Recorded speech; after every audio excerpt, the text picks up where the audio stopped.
Alone in an abandoned infirmary not found on any map, an old veteran and his dog descend into a cold basement where the air is thick with the stench of death. What they find freezes the blood in their veins.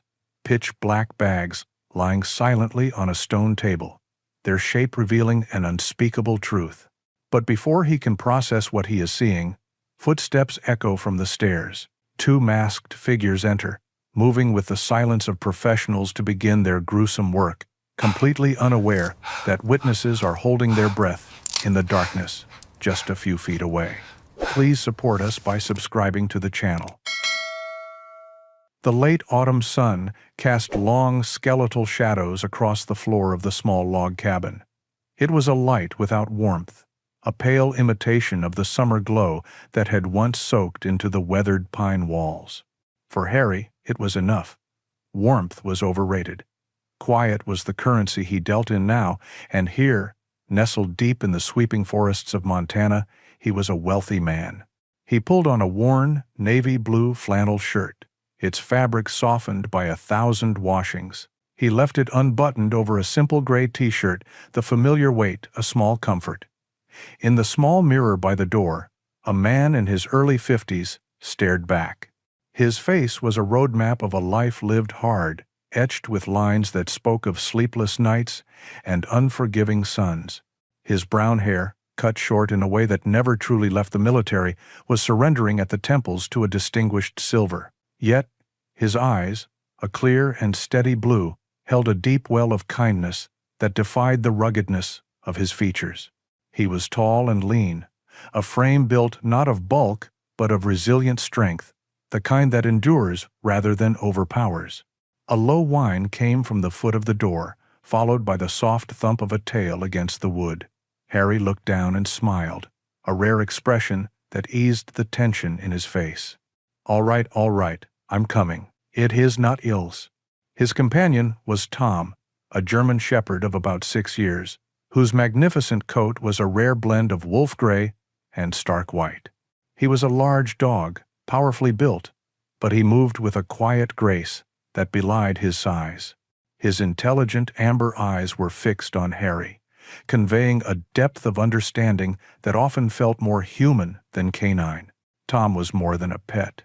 He was an anchor, a silent keeper of secrets, and the only living soul who had seen Harry at his most broken. He had been a skittish, rescued pup, and in healing the dog, Harry had found a way to begin healing himself.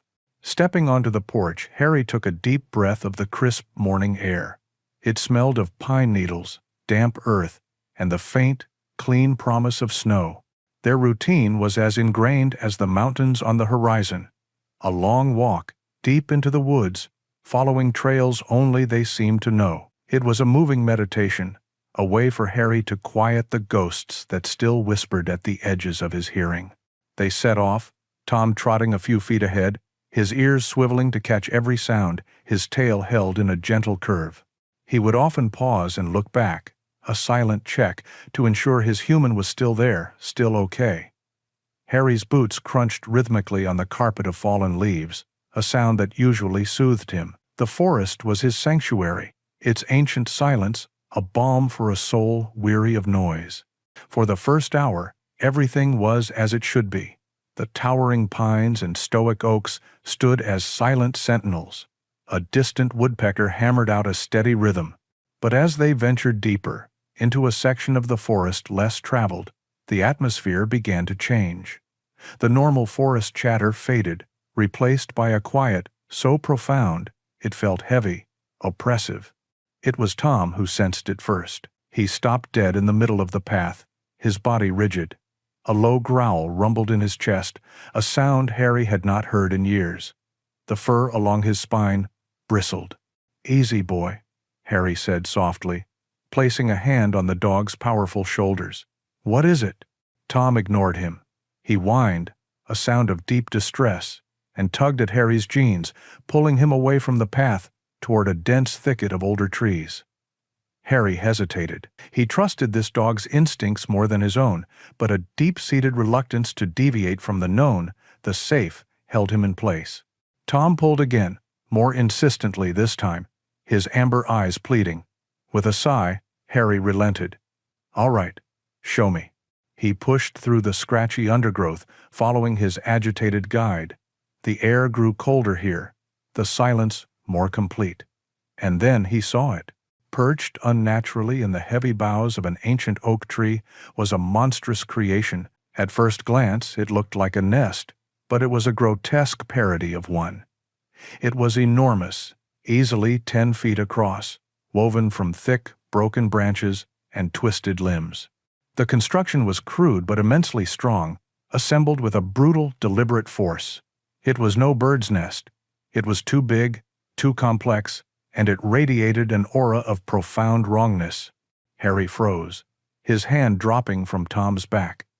Tom stood beside him, still growling, his body a tense line of protective energy. Harry's mind, trained by years of service to analyze and assess threats, kicked into overdrive.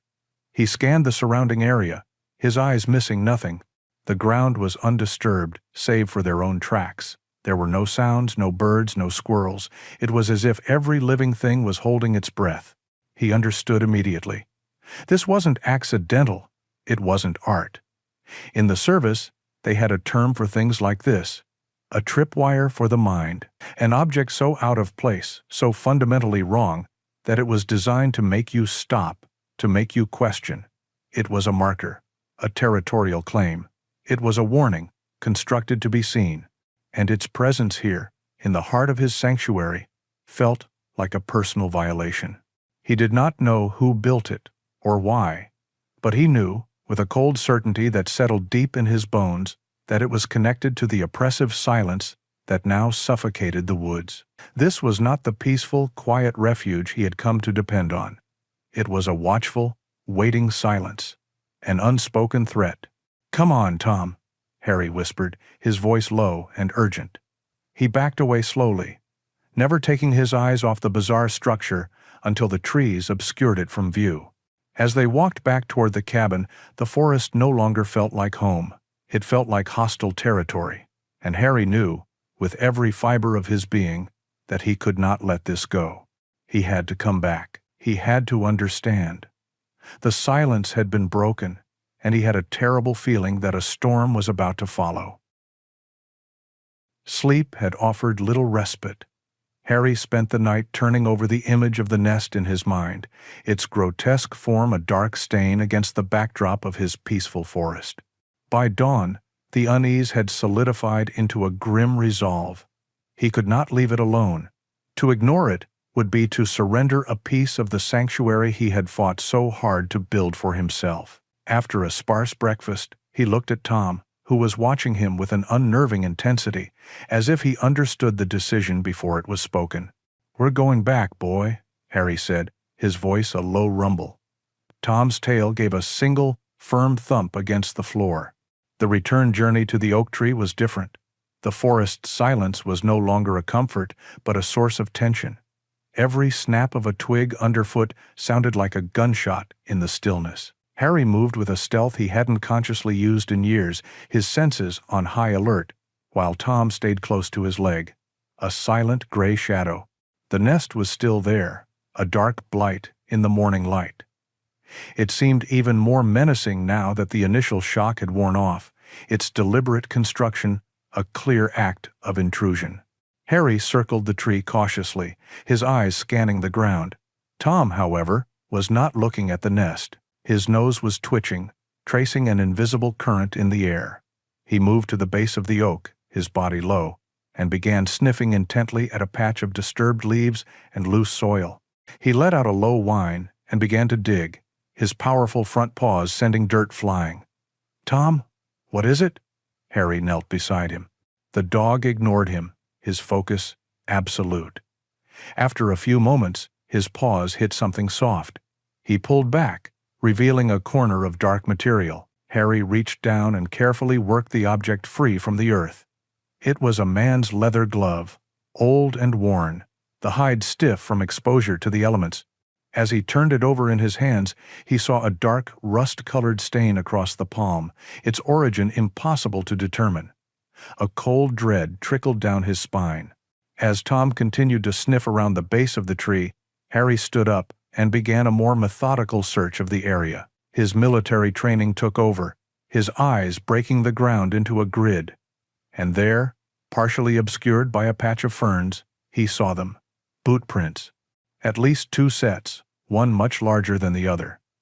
They were deep, indicating a heavy weight, and the tread was from a tactical or work boot, not the kind a casual hiker would wear. They were fresh, certainly no more than a day or 2 old. This was no longer just a strange object. It was a scene. The nest was the marker, but the glove and the prints were evidence. Taking out his old, durable phone, he took several pictures from different angles, documenting everything. His quiet life was over. He knew it. He had a duty to report this. The drive into the nearby town of Northwood was a blur.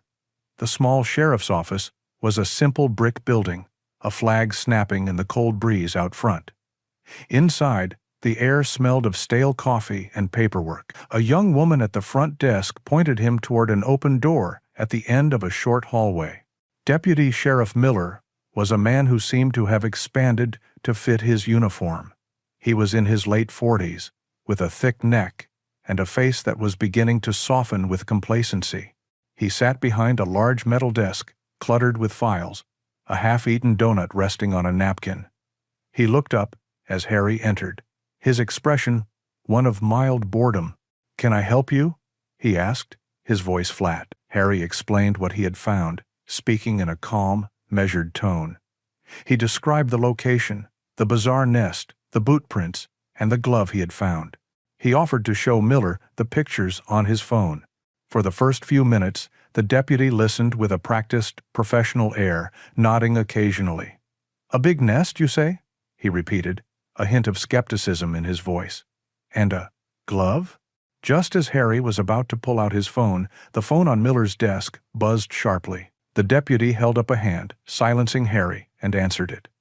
His side of the conversation was brief, almost coded. "Yeah, okay. No, I'll handle it. Got it." He placed the receiver back in its cradle with a soft click. When he looked up again, his entire demeanor had shifted. The veil of professional courtesy was gone, replaced by a cold, dismissive hardness. His eyes, which had been merely bored, were now impatient and tinged with something that looked like annoyance. "Look, Mr. He glanced down at his notepad, where he hadn't bothered to write Harry's name. "Look, sir, we're a small department. We don't have the resources to go chasing after every weird thing somebody finds in the woods. It's probably some art students from the college down south, or maybe some hunters making a strange new kind of blind. People do weird things. This wasn't a prank," Harry insisted, his voice firm. "The prints were fresh, and the glove." "An old glove," Miller cut him off, his voice sharp. "People lose things all the time. Unless you found a body part in it, it's just trash." He stood up, a clear signal that the conversation was over. "I appreciate you coming in. We'll log the report, but honestly, there's nothing for us to go on." Harry stood frozen for a moment, stunned by the abrupt dismissal. It wasn't just laziness or skepticism he saw in the deputy's eyes. It was a deliberate, unyielding refusal to engage. A wall had been thrown up. He walked out of the sheriff's office and back into the cold Montana air, his mind reeling. He hadn't just been dismissed, he had been warned off. The phone call, the instant change in attitude, it was too much of a coincidence. As he drove back toward the quiet isolation of his cabin, with Tom sitting silently in the passenger seat, Harry felt a new kind of chill. It was the distinct and terrifying sensation of having knocked on a door that was never meant to be opened, and of knowing that someone on the other side had just looked right through the peephole at him. His report hadn't been filed away. It had been registered as a threat. The drive back to the cabin was filled with a heavy silence. Harry's knuckles were white on the steering wheel, a stark contrast to the calm, steady presence of Tom in the passenger seat. The deputy's dismissive words echoed in his head, each repetition stoking a slow-burning anger. It wasn't just the refusal to investigate that bothered him. It was the chilling finality in Miller's eyes, the carefully constructed wall of indifference. It felt less like bureaucracy and more like a warning. Back in the safety of his cabin, the feeling of being watched intensified. He found himself checking the locks on his doors and windows, an old habit from a different lifetime, surfacing with unwelcome ease. Tom seemed to feel it too. The dog, usually relaxed and content to doze by the fire, was restless. He paced the length of the small cabin, his ears perked, occasionally stopping to let out a low, guttural growl directed at the darkening woods outside. That night, the sky broke open. A furious autumn storm rolled in from the mountains, unleashing a torrent of wind and rain. Thunder rattled the window panes, and lightning bleached the world white for stark, terrifying seconds. Harry sat in the dark, watching the storm, the chaos outside a fitting reflection of the turmoil within him. The rain beat against the roof in a relentless rhythm, a sound that was both cleansing and violent. He thought of the nest, the glove, the tracks, all being washed by the downpour, and a grim thought surfaced. A storm was the perfect cover for someone wanting to erase their presence from the forest floor. The morning after was eerily still. The world was drenched and gleaming, the air scrubbed clean and smelling of wet earth. Harry's anger had settled during the long, loud night, cooling into a hard, clear resolve. He knew, with an instinct he had learned to trust in far more dangerous places, that he had to go back to the oak tree. The storm had changed things. He pulled on his waterproof boots and a heavy jacket. Tom was already waiting by the door, his body alert, his intelligent eyes fixed on Harry's face. He knew. The walk was treacherous, the familiar paths now slick with mud and littered with fallen leaves. When they finally reached the clearing, Harry's breath caught in his throat. The area was transformed. Just as he had suspected, the boot prints were gone. But they hadn't been washed away by the rain. The ground where they had been was unnaturally smooth, the covering of pine needles and damp soil too uniform. Someone had been here. They had used a branch or something similar to sweep the ground, to meticulously erase their tracks. They had used the cover of the storm to clean up. A cold knot tightened in Harry's stomach. They were professional. They were thorough. But they hadn't counted on the sheer volume of the rain, nor had they counted on the instincts of a German shepherd. While Harry stood analyzing the swept ground, Tom was drawn to the base of the massive oak tree. The deluge of water running down the trunk had carved a small channel in the softened earth, washing away the topsoil. Tom lowered his head, his nose twitching frantically. He was captivated by a scent rising from the wet dirt, a faint metallic tang that the clean rain had exposed. He began to paw at the mud, whining with a focused intensity. "What is it, boy?" Harry moved closer, his own senses on high alert. Tom started digging in earnest, his claws sinking into the soft ground. He unearthed a root, then another, before his paw struck something small and hard. He nudged it with his nose, then looked up at Harry, a clear signal. Harry knelt in the mud, his heart pounding a slow, heavy rhythm. He used his fingers to carefully pry the object from the earth's grip. It was a silver locket. It was small and oval-shaped, tarnished to a dull gray by its time in the ground. A delicate chain was still attached, tangled and broken. He wiped the mud from its surface with his thumb. The front was dented, but he could just make out two initials elegantly engraved in a flowing script. E.R. His fingers, clumsy with cold and anticipation, fumbled with the clasp. It sprang open. The spaces inside, where two tiny portraits should have been, were empty. It was the emptiness that struck him the hardest. This was not just a piece of jewelry, it was a vessel for memories, a deeply personal token of love or loss, now discarded and buried in the cold Montana dirt. Holding the locket in his palm, the pieces of the puzzle clicked into a terrifying picture. The nest was a beacon. The glove was a mistake. The erased prints were a cover-up. Deputy Miller's dismissal was an obstruction. And this locket, this was the ghost. It was the undeniable proof of a human tragedy, of a life that had been present in this exact spot and was now gone. The people he was dealing with were not pranksters or artists. They were predators, and they were trying to bury their secrets. They had come back to sanitize the scene, but the storm and Tom's incredible instincts had worked against them, revealing a deeper, sadder truth than they had intended to hide. Harry closed his hand around the cool metal, the engraved initials pressing into his skin. This changed everything. He was no longer just a curious observer who had stumbled upon something strange. He was a witness. A cold, determined fire lit in his gut. This wasn't over. It had just begun. He looked from the locket to the vast, silent forest stretching out before him. He was in a race now, a race against unseen faces who thought their secrets were safely buried. The silver locket felt heavy in Harry's pocket, both a burden and a compass. It was a tangible link to the unseen, a piece of a life that had been deliberately erased. The initial anger he had felt toward Deputy Miller had been replaced by a cold, calculating focus. The nest was a distraction, a single, loud anomaly designed to draw attention while the real secrets remained hidden.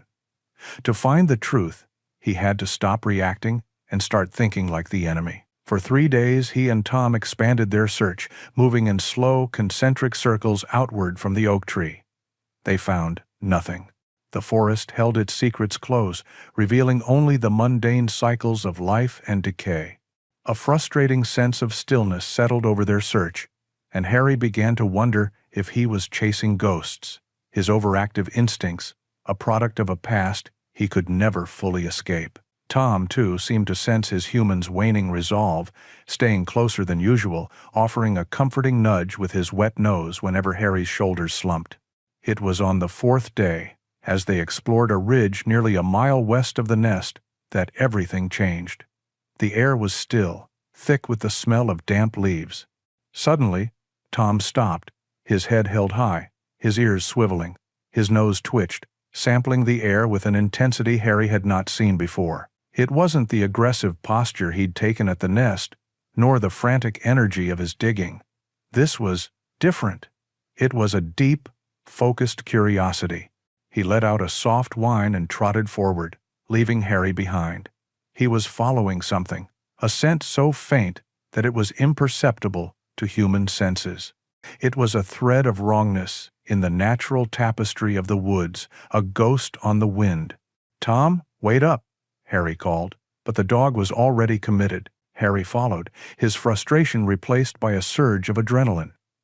Tom moved with a quiet purpose, his nose hovering just inches above the ground. He led Harry away from the ridge and down into a shallow, mossy ravine where the trees grew thick and ancient, their branches interlocking to form a dense canopy that blocked out the sky. Here, Tom found what he was looking for. It was not a trail, not in any recognizable sense.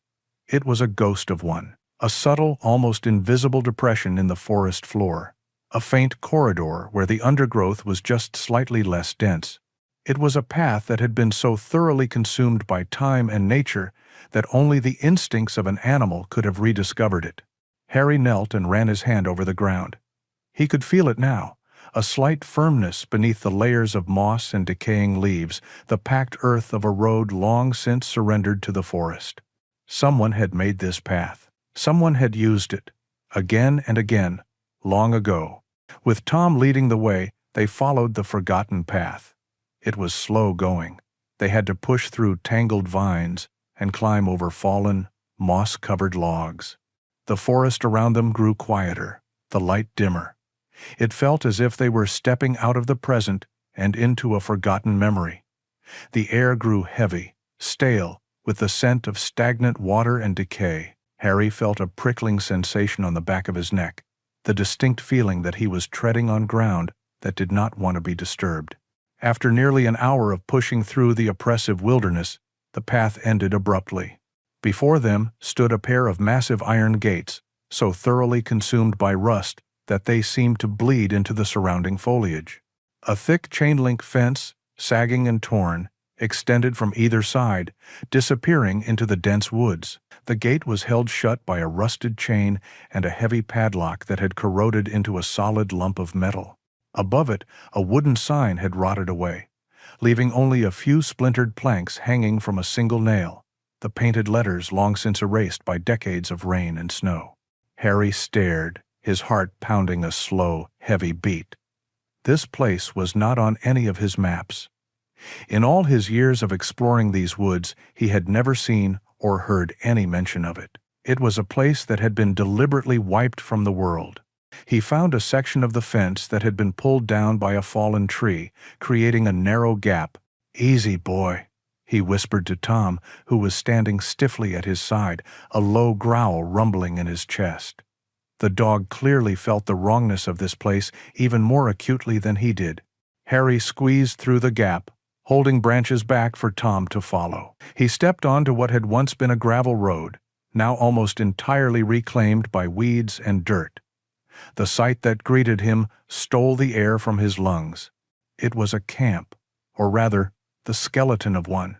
Rows of long, low buildings like barracks stood in silent decay, their roofs caved in like broken jaws, their windows dark and empty sockets. A collapsed watchtower leaned at a precarious angle at the edge of the clearing, a testament to a forgotten vigilance. The silence here was absolute, a dead, suffocating quiet that seemed to suck the sound from the air. There were no birds, no insects, nothing. He and Tom walked slowly down the center of the derelict camp, their footsteps unnervingly loud in the stillness. A sense of profound sorrow and menace hung in the air. This was not a place of peaceful abandonment, it was a place of misery.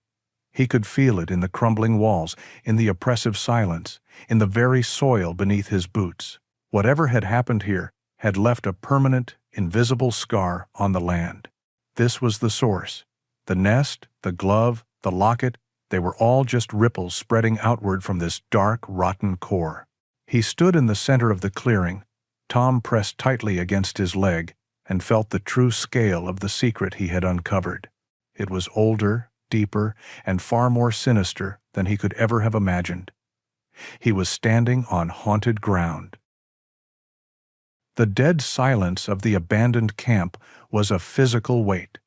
Harry stood among the decaying structures, feeling like an intruder in a forgotten graveyard. His gaze settled on the largest building, a long, low structure whose porch had collapsed, leaving a jagged maw of an entrance. It had the look of an administrative office, the nerve center of whatever operation had once thrived here. If there were any answers to be found, they would be inside. He gave Tom a soft pat on the head. "Stay close," he murmured, his voice absorbed by the oppressive quiet. The floorboards groaned under his weight as he stepped inside. The air was thick with the smell of mildew, rotted wood, and the damp, earthy scent of a place long surrendered to the elements. Sunlight struggled through grime-caked windows, illuminating swirling dust motes in weak, hazy beams. The main room was a scene of chaotic decay. A heavy wooden desk lay on its side, its drawers missing. A rusted filing cabinet had toppled over, spilling a cascade of papers that had since fused into a solid, moldy brick. Everything was coated in a thick, gray blanket of dust that seemed to suck the very life from the room. For a long while, Harry sifted through the wreckage, his search proving fruitless. The papers crumbled to dust at his touch. Any records that might have existed were long gone, consumed by moisture and time.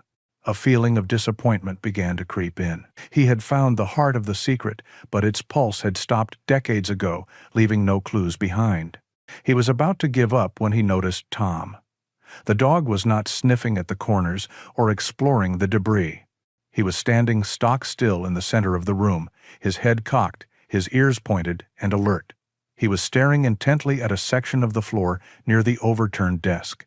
He let out a low whine, then took a tentative step forward and nudged a floorboard with his nose. When it didn't move, he placed a heavy paw on it and scratched, the sound of his claws on the old wood echoing in the silent room. "What is it, boy?" Harry asked, moving to his side. Tom looked up at him, then back down at the floor, scratching again with more insistence. His message was clear. Harry knelt, his knee cracking in the cold air. He examined the floorboards. They were all warped and covered in the same layer of filth, but the one Tom had indicated seemed different. There was a barely perceptible seam around it that the others lacked. He used his fingers to try and pry it up, but it wouldn't budge. Grabbing a rusted iron rod from a pile of debris, he wedged it into the crack and leveraged it. The wood groaned in protest. Then, with a sudden crack, the board splintered and came loose. Beneath it was not the dirt foundation he expected, but a dark, square void, a hidden compartment. A surge of adrenaline shot through him, chasing away the cold. Inside the hollow space sat a small, metal box, its surface pitted with rust but otherwise intact. With trembling hands he lifted it out. It was heavier than it looked. He sat back on his heels on the dusty floor and worked the rusted latch. It took several minutes, but finally it sprang open with a mournful creak. The contents had been protected from the worst of the decay. Wrapped in what looked like oilcloth lay two items: a folded, hand-drawn map and a thick, leather-bound ledger. He carefully unfolded the map first. It was a topographical survey of the forest, yellowed with age, but the details were still clear. Dotted across it were hand-drawn symbols, mostly black stars and red circles, marking locations deep within the wilderness, far from any official trails. His eyes immediately found one symbol, a red circle drawn around a small creek bed. He recognized it instantly. It was the exact location of the ancient oak tree and the grotesque nest. His heart pounded against his ribs. He turned his attention to the ledger. The leather cover was stiff and cracked. He opened it, and the old pages released a musty smell of time and secrets. The entries were written in a neat, disciplined cursive. The ink faded from black to a ghostly brown. The dates began in the late 1952. At first, the entries seemed mundane, logging shipments of timber and supplies. But as he turned the pages, the language grew more cryptic. He saw notations for special cargo and nighttime deliveries. He saw lists of names, men hired as loggers, but beside their names, there was no date of departure. Instead, there were grimly final notations like contract concluded or account settled. This book was a record of death. It was the meticulous accounting of a criminal enterprise that had used this remote camp as its disposal ground. The initials, the dates, the coded entries, it was all here, a history of evil written in faded ink. This was the work of the founders, the original generation of criminals who had built this place. Harry closed the book, a profound sense of sorrow washing over him. He now held the story of the camp's past. He understood the old ghosts, but it didn't fully explain the present. The glove, the locket, the fresh tracks, the warning from Deputy Miller, those were all recent. This ledger was a relic, but the threat that had led him here was alive and active. His task was now clear. He had to connect this dark past to the violent present. He had to figure out how the secrets in this old, forgotten book were tied to the people who were still using his forest as a hiding place. The map in his hands was the bridge. The nest was just one location. There were others, marked and waiting. And he knew, with a terrifying certainty, that he had to go to them. Returning from the dead camp felt like waking from a nightmare into a colder, harsher reality. The heavy ledger and the worn map now lay on Harry's simple wooden table, an open wound in the peaceful sanctuary of his cabin. For hours, he sat hunched over them, a single lamp casting a pool of yellow light onto the faded ink and cryptic symbols. Each name in the book was a ghost, each red circle on the map a potential grave. The sheer, decades-long scale of the evil was hard to comprehend. It had been festering in these woods, his woods, long before he had ever sought refuge here. The peace he had so carefully cultivated was shattered. The familiar whisper of the wind in the pines now sounded like a spy's murmur. The shadows cast by the setting sun seemed to stretch and twist into watchful figures at the edge of the clearing. He was no longer a recluse seeking solitude. He was a man holding a lit match in a room filled with gasoline. He felt the change in Tom as well. The dog rarely left his side now, a constant warm pressure against his leg. Tom's quiet naps were replaced by a state of alert stillness, his ears twitching at every creak of the cabin, his gaze often fixed on the dark windows. He was a sentinel, a guardian, sensing a gathering threat that his human was only just beginning to understand. The direct confirmation of that threat came the next morning. The air was cold and sharp, and a thin layer of frost glittered on the porch railings. Harry opened the front door to grab some firewood from the pile stacked against the wall, and froze. Hanging from the simple iron door handle, suspended by a length of dirty twine, was a dead crow. Its body was limp, its black feathers ruffled and dull. The head hung at an unnatural angle, and one glassy black eye stared into nothing. It was a grotesque and theatrical gesture, a violation designed to inspire fear and disgust. It was a message delivered with brutal clarity. We were here. We stood on your porch while you slept. We can reach you whenever we want. Harry's breath hitched, a cold fury rising in his chest that burned away any initial fear. His hands clenched into tight fists. He had seen death in many forms, but this desecration of his home, this deliberate act of intimidation, felt deeply personal. Tied to the crow's leg with another piece of twine was a small, folded piece of dirty paper. With steady fingers, he untied it. The handwriting inside was a crude, angry scrawl, pressed hard into the paper with a thick marker. There were only 3 words: "Leave it alone." He stood there for a long moment, the note in one hand, the cold morning air on his face. This was the response to his visit to the sheriff. This was the consequence of his discoveries at the camp. They hadn't just been alerted to his presence. They had identified him, tracked him, and were now trying to force him back into the shadows. With a grim set to his jaw, he gently untied the crow. He carried its small, lifeless body to the edge of the woods and dug a deep hole in the cold ground. It was a small act of respect in the face of a monstrous disrespect. As he covered the bird with earth, his resolve hardened into something unbreakable. They had made a mistake. They thought a dead bird would scare him, but for a man who had survived war, it was simply a declaration. And he knew how to answer a declaration. That night, the cabin felt less like a fortress and more like a trap. Every pop and groan of the settling logs sounded like a footstep outside. Harry didn't turn on any lights. He sat in his worn armchair in the dark, the heavy ledger closed on the table, the map folded and hidden. Tom lay not by the hearth, but at the foot of the main window, a low, almost inaudible growl vibrating in his chest. Hours passed in tense silence. Then, just after midnight, Tom shot to his feet. The low growl erupted into a volley of deep, furious barks. It was not the sound of a dog chasing a squirrel. It was a visceral, territorial roar, a challenge hurled into the darkness. "Easy, boy," Harry whispered, moving silently to the window. He peered through a gap in the curtains. At first, he saw nothing but the familiar black silhouettes of the trees against a starless sky. But then he saw it. Far out, near the edge of the property line, a beam of light cut through the blackness.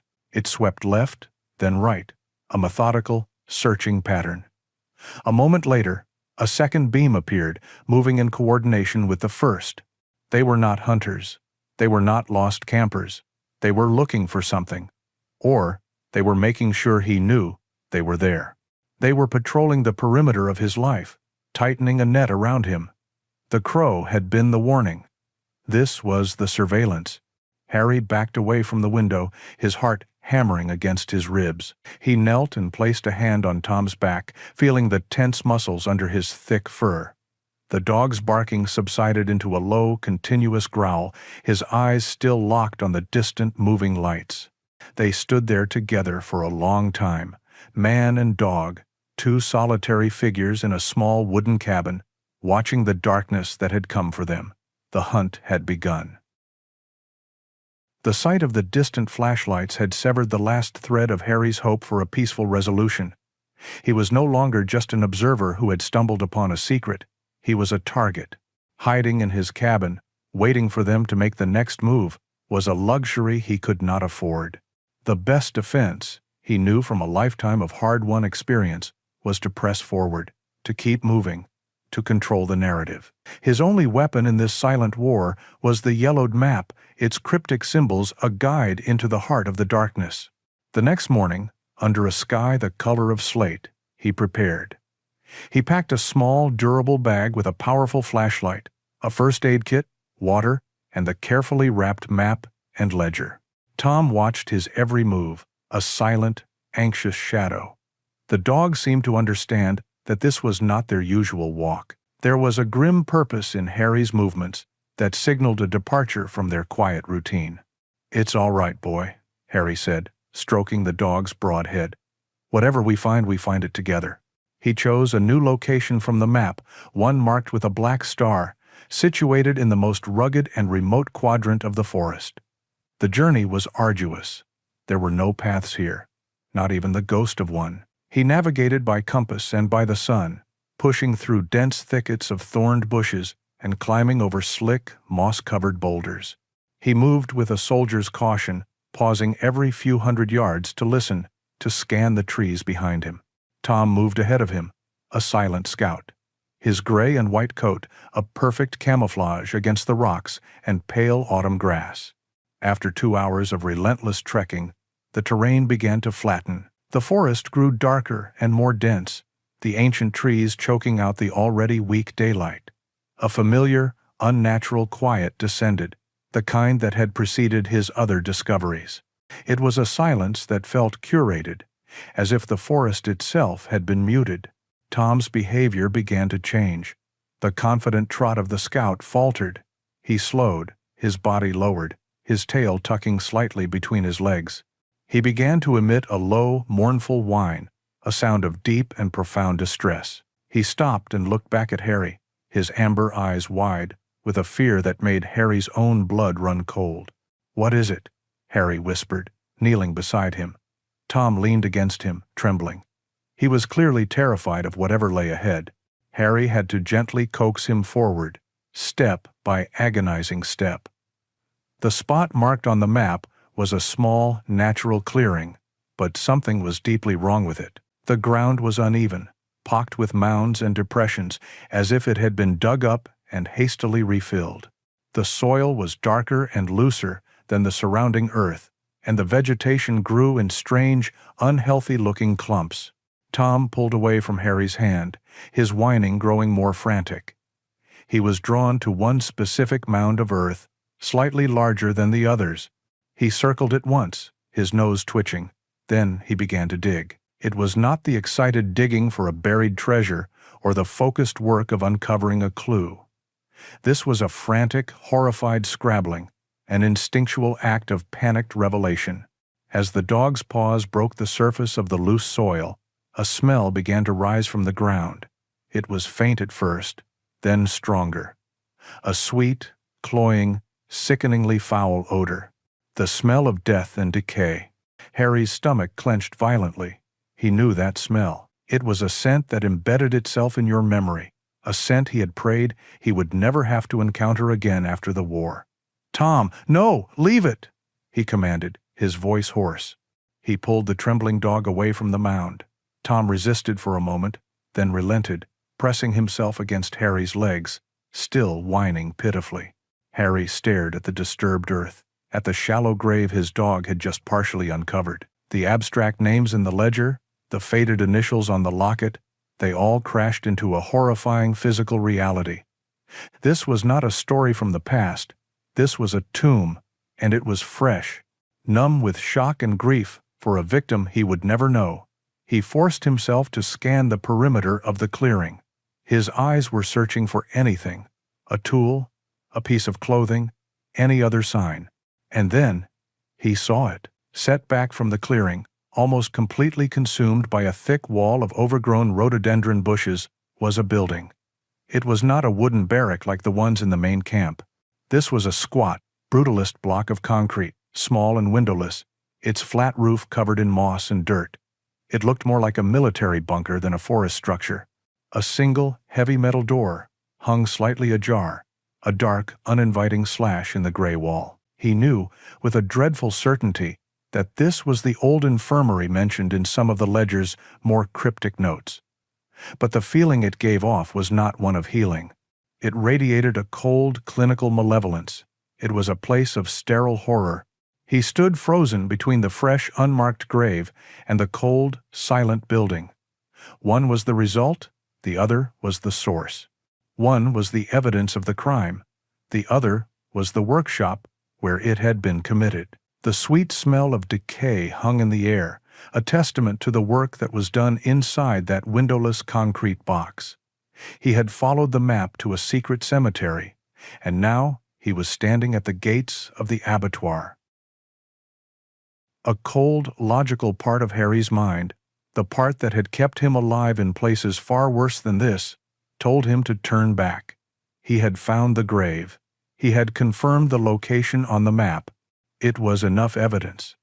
But the sight of the squat, concrete infirmary, standing like a tombstone in the silent woods, pulled at him. The dead deserved a witness. The secrets inside that building needed to be seen.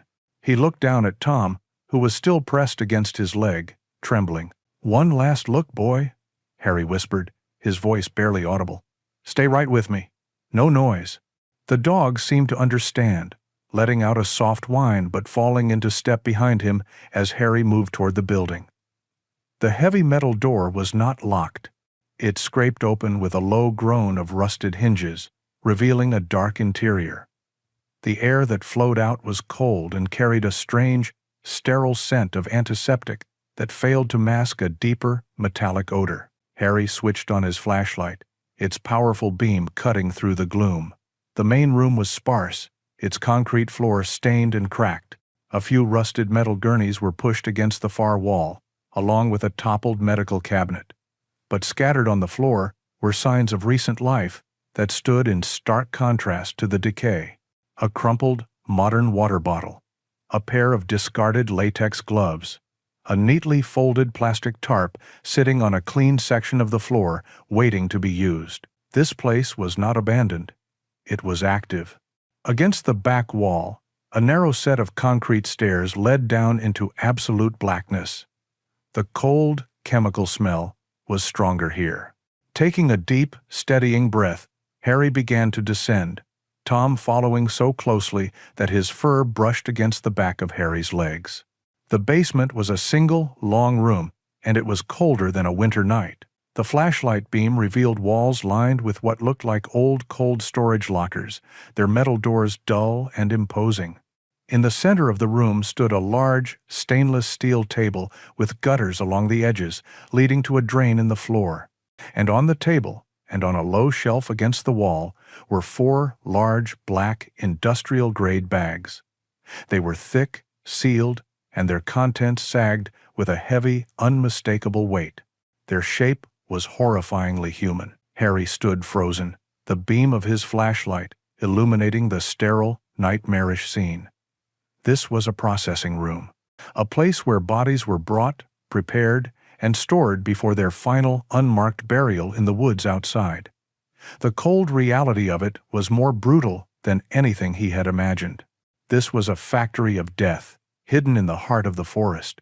He was so consumed by the horror of the scene that he almost missed the signal. It was not a sound, but a feeling, a low vibration that traveled up from the floor, through Tom's body, to Harry's hand, which rested on his back.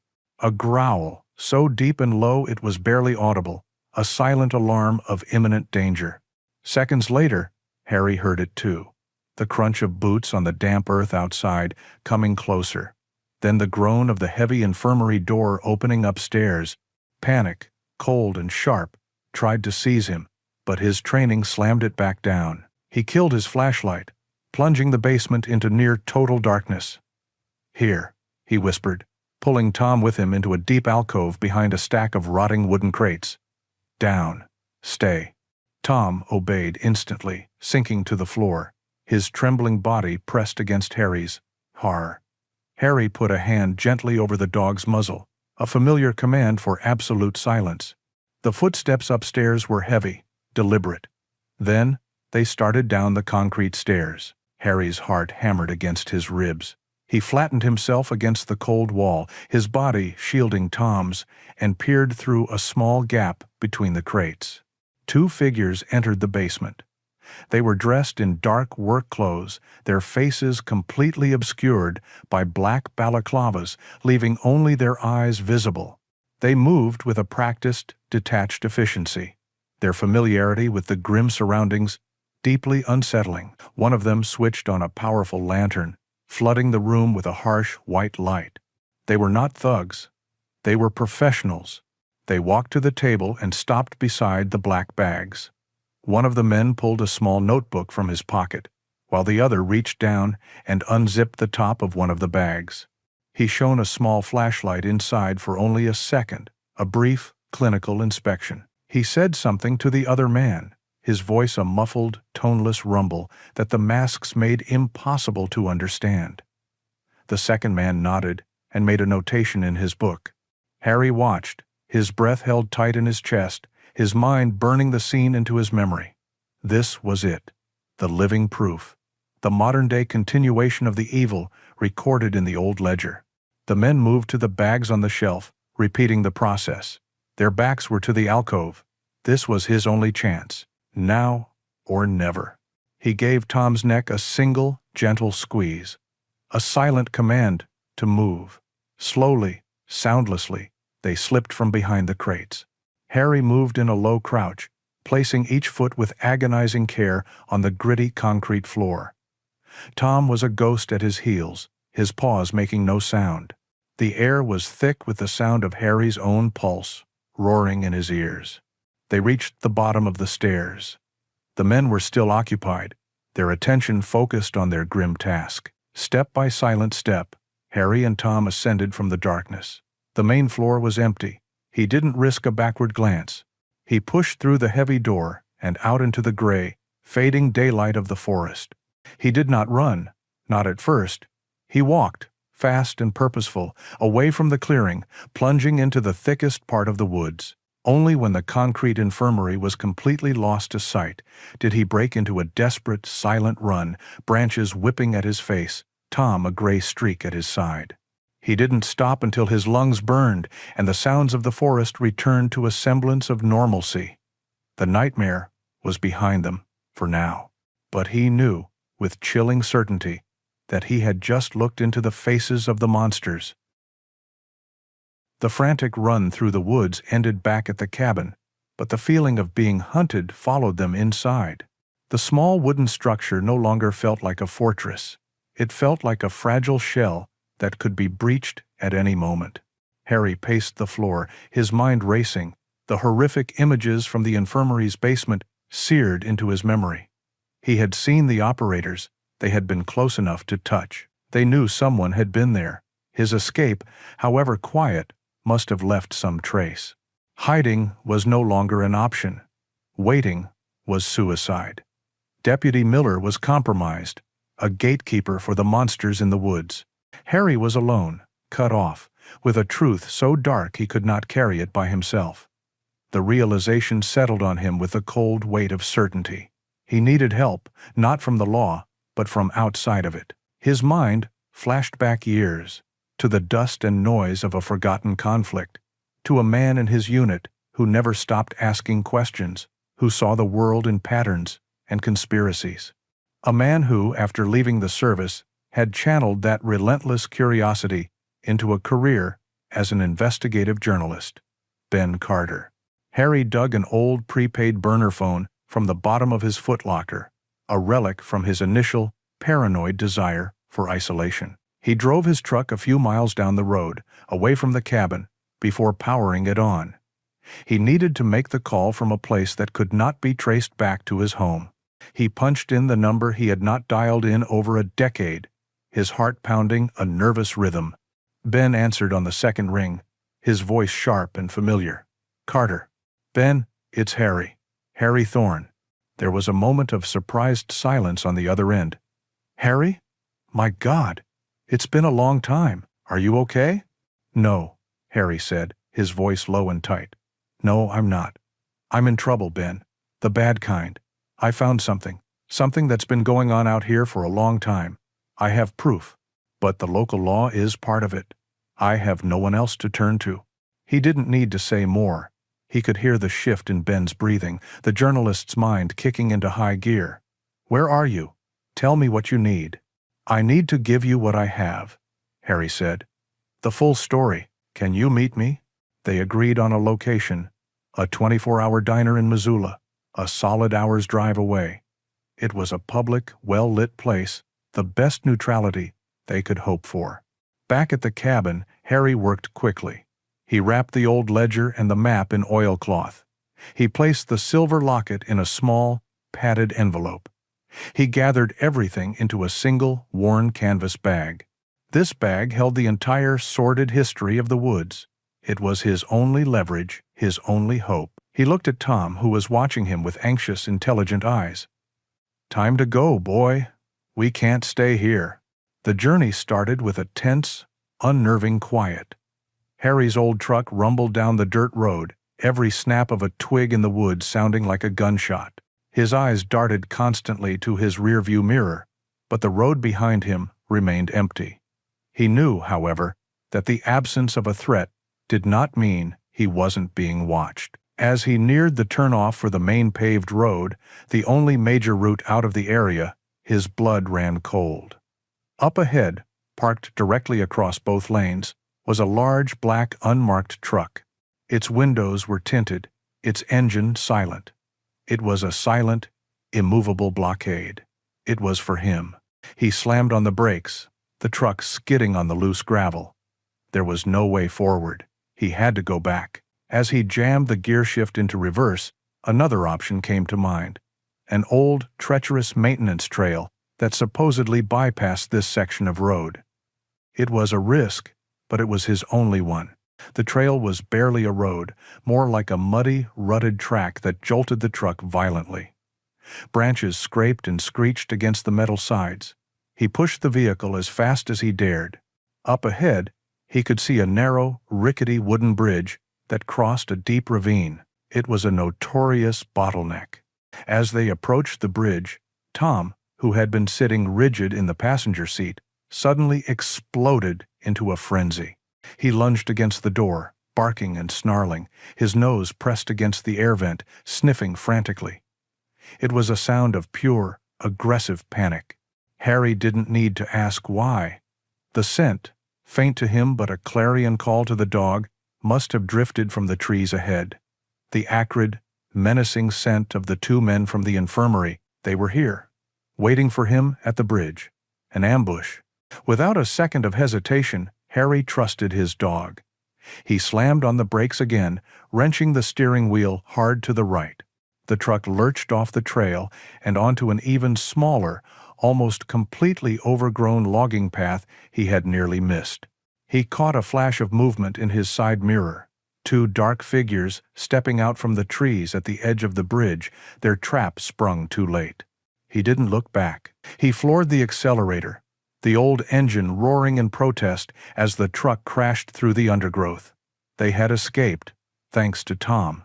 An hour later, they pulled into the bright, noisy parking lot of the diner. The normalcy of it all was jarring. Inside, he spotted Ben immediately. He was older, his hair grayer, but his eyes were the same, sharp, restless, and intelligent. He sat in a booth, nursing a cup of coffee. Harry slid in across from him, placing the canvas bag on the seat. "Ben," he said, his voice raw. "Harry." Ben's expression was grim. "You look like you've been through a war." "Feels like it," Harry admitted. He unpacked the evidence onto the table, his movements quick and precise. He laid out the map, the ledger, and the small envelope containing the locket. In a low, urgent voice, he told Ben everything.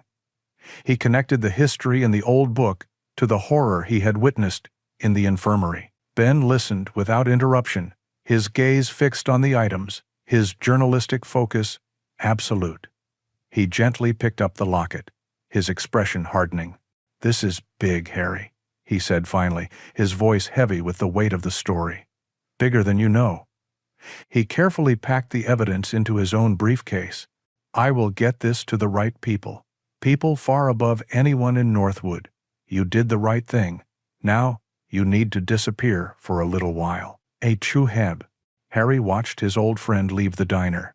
The secret was no longer his alone. A flicker of hope ignited in his chest, but it was a fragile flame in a storm of fear.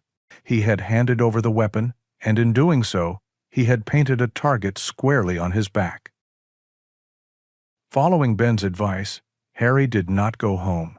He and Tom checked into a small, anonymous motel on the far side of Missoula, a place of transient souls and faded floral bedspreads. The sterile, quiet room felt more like a cage than a sanctuary. For 2 days, they lived in a state of suspended animation. Harry left the room only to walk Tom in the sparse patch of grass behind the building, his eyes constantly scanning the parking lot, the road, the faces of strangers. The rest of the time he sat on the edge of the stiff bed, watching the local news on the small television, waiting. Tom rarely left his side, a warm, reassuring presence in the lonely silence, his head often resting on Harry's knee. The story broke on the 3rd morning. Harry was staring blankly at the screen when a breaking news alert flashed. The face of a serious news anchor appeared, and behind her, an image that made Harry's breath catch in his throat.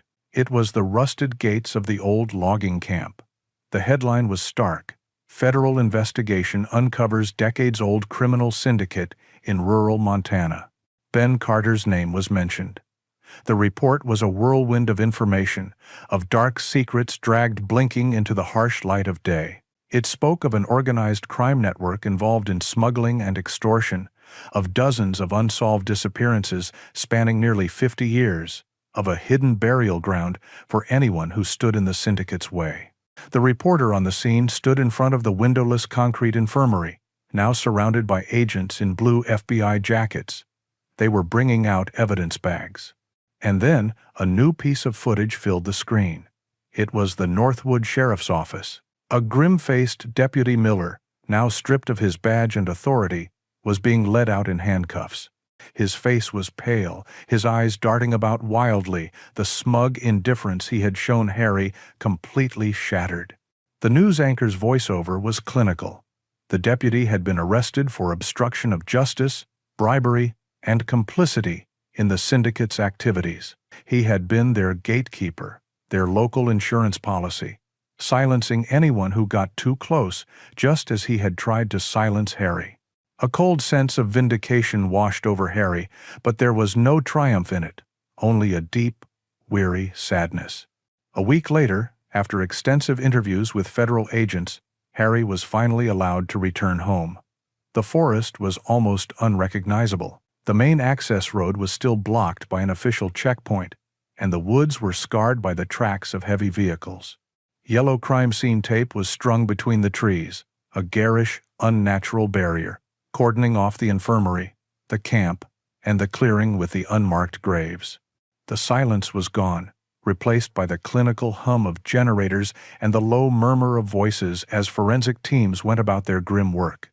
His sanctuary had become a spectacle. He stood at the edge of the clearing by his cabin, watching the uniformed agents move with quiet purpose. He was a stranger here now, an observer on the edge of his own life.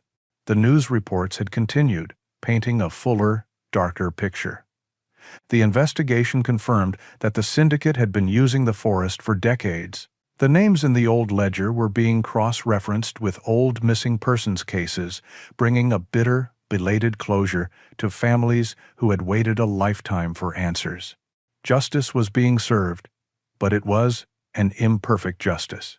The news also reported that, while many local assets like Miller had been apprehended, the syndicate's core leadership and a handful of their most dangerous enforcers, almost certainly the 2 men Harry had seen in the basement, had vanished. Tipped off in the final hours, they had slipped through the net and disappeared into the shadows.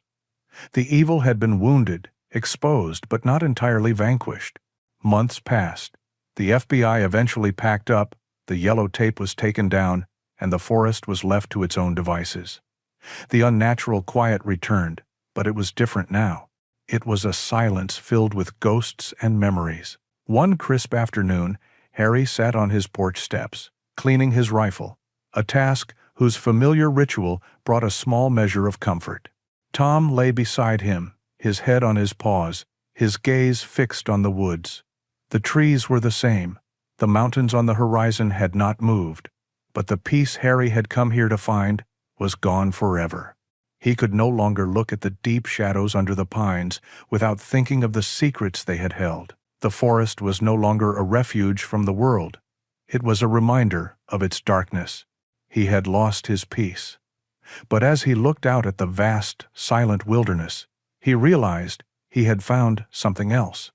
He had come here to be forgotten, to let the world fade away. Instead, he had been forced to act. He had given a voice to the dead, a name to the forgotten. He had faced down the darkness and had not flinched. He had found a purpose beyond his own survival. He set the rifle aside and looked down at his companion.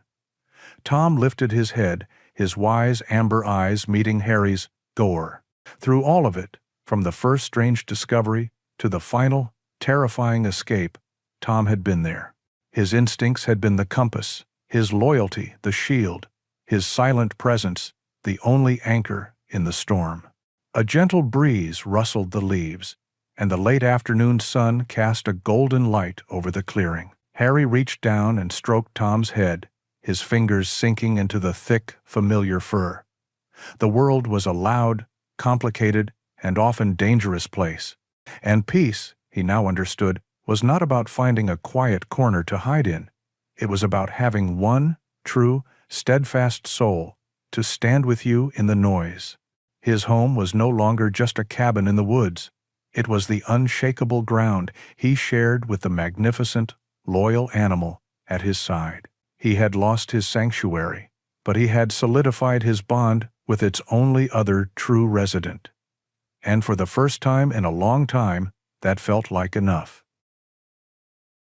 The story of Harry and Tom reminds us that true sanctuary is not a place we find, but a bond we build. It is the silent promise between two souls to face the darkness together, proving that the bravest heart can come with four paws and unwavering loyalty. If their journey has touched your own heart, your support allows us to continue telling stories just like this one. We invite you to share your thoughts in the comments below, and to keep this spirit of loyalty alive by subscribing to our channel. The next story is waiting for you now, with just a click on the video that has appeared on your screen.